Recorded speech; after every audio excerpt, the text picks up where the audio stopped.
Hi everyone, I'm Cheryl and welcome to the Sewing Room channel, and this is your tip of the week.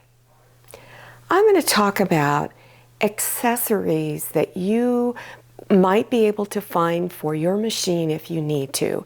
For instance, I had a viewer who watched the previous tip of the week, and when I was talking about throat plates and presser feet, she mentioned that she only had one throat plate that came with her machine.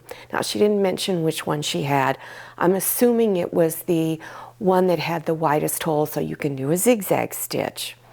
When you purchase a machine that's, let's say it's brand new out of the box, it was anywhere from $150 to $300, it will only come with just probably one throat plate and just a small handful of presser feet and a couple of decorative stitches that you can use on it. If you go and spend more money, let's say you go up to a $900 machine, you're probably going to get at least two throat plates and a lot more accessories. When you spend $20,000 on a machine, you will get everything. So let's say you do want to go get another throat plate or some other accessory. You can go to a dealer store and they will be able to help you find that accessory. They'll let you know.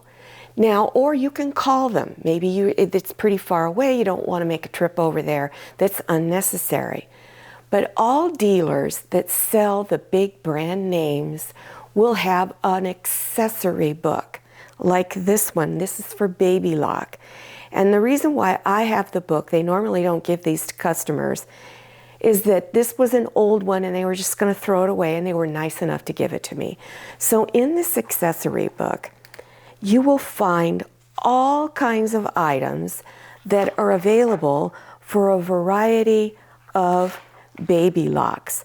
So whatever that item is, you go over to the right-hand side and it will list all of the models that that particular accessory will work on. This is the one with the single hole. This is for straight stitch. So let's say you have the Viking Sapphire like I do, or you have a baby lock or a genome, and you want to get the other throat plate. So I'm going to show you how to look it up on the internet. The website that I like to go to when I need to buy another presser foot or other accessories is sewingpartsonline.com. When you get into that website, off to the upper left-hand side, you will see machine parts. Click on that, then look for your brand name. For instance, I want to look for Husqvarna because that's who makes the Viking. Then you click on that and then you select the model. And there's a long page of different model names and numbers. So once you find that, click on that.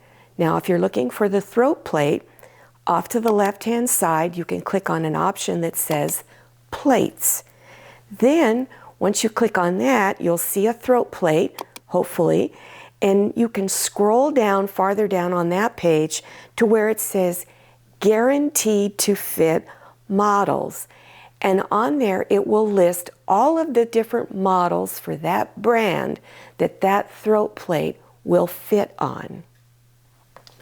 So not only can you find presser feet and throat plates, bobbin cases, bobbins themselves for the thread, you can also find user's manual.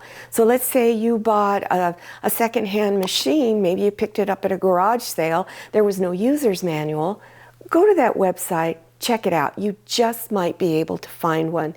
Or maybe the dealer store might have an extra one lying around.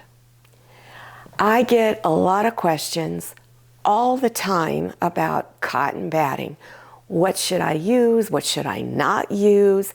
So I'm going to kind of give you a little bit of scientific information so that you will be able to make a more informed decision. This is Warm and Natural, that's the brand name, cotton batting. And I love this. I buy it by the big bolt.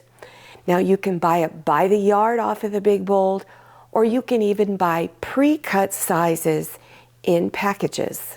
I recently had a viewer who was very concerned about on a tutorial that I put out on a potato zapper bag. And she wanted to make sure that I let everyone know not to use cotton batting with scrim in it. Well, I've heard this word before, but I never paid attention to what it was. So I looked at my Warm and Natural label here, and it's quite big. Did it say anything about scrim? Because I really didn't understand what the word is. So I'm going to explain to you what it is and whether you should use it or not in your potato zapper bag. So what is scrim? It's needle punched batting. What's that? That's a process called scrim. And it's a net-like stabilizer, creating a more stable batting. What does that mean? 100% cotton batting will come apart. It doesn't have anything to bind it so that it will stay together. So years ago, the batting companies created this needle punched stabilizer, or scrim. It helps to bind it and hold it together. So my Warm and Natural, it has a product in it called polypropylene, and it has 12.5% of it, of that product, is this. Polypropylene is a plastic. People are concerned your fabric might melt. We're going to talk about that in a moment. The rest of the Warm and Natural is 87.5%. There is a product out there that's made by the Pellon company called Wrap and Zap, and it's specifically designed to use in the potato zapper bag, the tortilla warmer to cook your corn on the cob, a variety of food products to warm it up in the microwave. If you go to their website or you read the package, it has a disclaimer on it. Now, this is 100% cotton. It has no glues or polypropylene in it. But the disclaimer says this: it is not fire retardant or flame proof. For this reason, we suggest cooking in 1-minute intervals for a maximum of 8 minutes. So for instance, if you're cooking a baked potato, you set it for 1 minute, wait, set it again for a minute. That's a long process.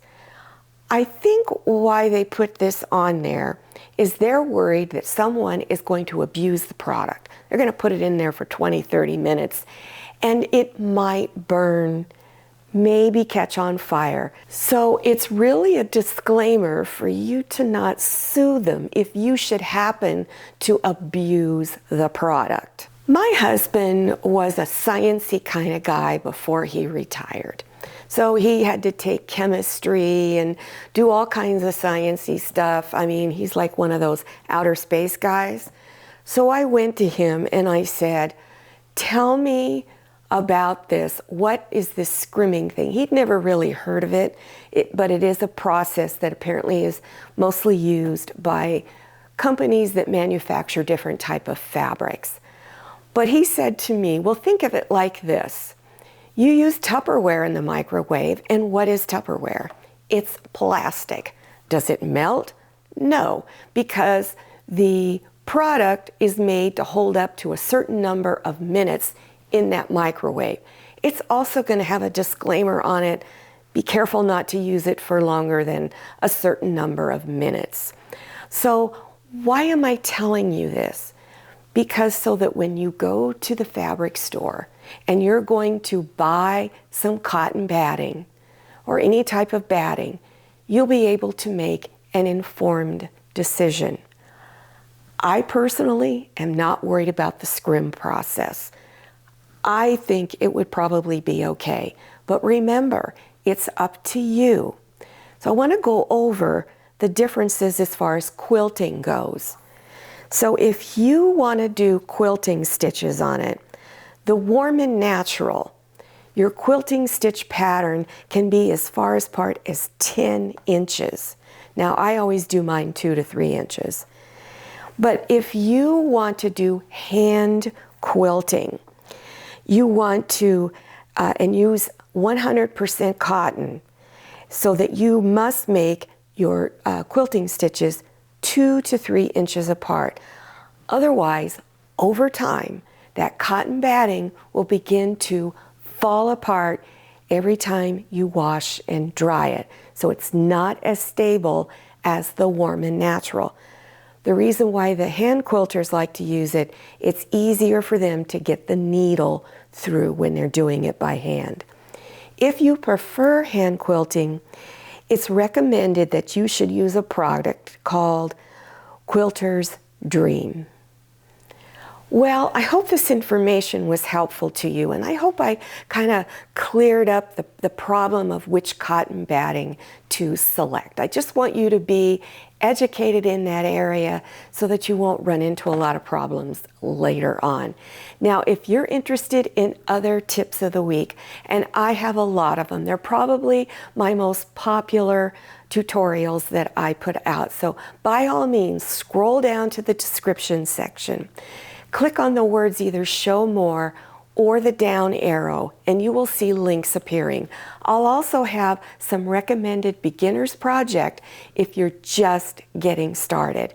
Don't forget to follow me on Instagram and check out my Facebook page. Thank you so much for watching, and I'll see you next time, and happy sewing! If you like the Sewing Room channel, one of the best ways to show your support is to subscribe by clicking on that red subscribe button and give this video a thumbs up. And don't forget to click on share to share this video with your friends. And make sure you click on the bell so you receive notifications for all my new videos. I'm Cheryl, this is Manny, and this is Scotty. See you next time.